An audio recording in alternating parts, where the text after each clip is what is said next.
Hi అండి, వాణి traditional లైఫ్కి స్వాగతం సుస్వాగతం అండి. నేను హుండీ లెక్కింపుకి పరకామణి సేవ హుండీ లెక్కింపుకి మేము సింహాచలం వెళ్ళామండి అందరూను. ఇది వెళ్ళి 1 మంత్ అవుతుంది. అప్లోడ్ అంటే వీడియోస్ అప్లోడ్ చేయలేదు. అంటే నేను అప్పటికి యూట్యూబ్ ఛానల్ స్టార్ట్ చేయలేదండి. ఈ మధ్య యూట్యూబ్ ఛానల్ స్టార్ట్ చేశాను. అయితే మా ఫ్రెండ్స్ అంతాను మనం ఆ రోజు తీసుకున్న వీడియోలు అవి అప్లోడ్ చేయొచ్చు కదా అని అన్నారని ఈ వీడియోని కూడా అప్లోడ్ చేస్తున్నానండి. సింహాచలం వెళ్ళాము. ఎప్పుడు కూడా మేము పరకామణి సేవక మా టీం అంతాను ఎక్కడైనా హుండీ లెక్కింపు ఉంటే వెళ్తామండి. రామతీర్థాలు, విజయనగరం రామతీర్థాలని, అరసవెల్లి దేవాలయంలోని సూర్యనారాయణమూర్తి దేవాలయంలో హుండీ లెక్కింపు అవనండి. ఎక్కడైనా మా టీంకి ఇన్ఫర్మేషన్ మాకు ముందే నేమ్స్ అన్నీ నోట్ చేసుకోమంటారు.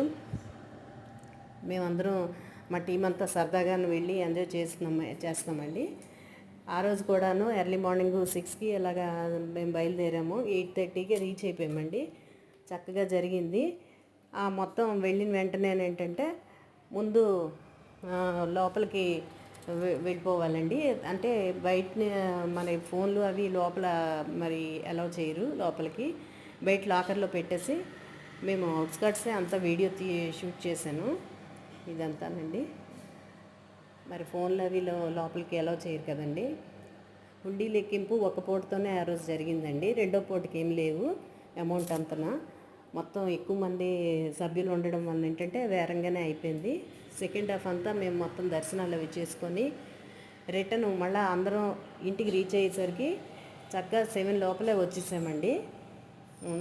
మధ్యాహ్నం భోజనాలు అవి వాళ్ళు ఏర్పాటు చేస్తారు. అందులోని హుండీ లెక్కింపు సేవకులకి స్పెషల్గా భోజనాలు అవి పెడతారండి. ఈ వీడియో కానీ మీకు నచ్చినట్లయితే సబ్స్క్రైబ్ చేసుకోండి.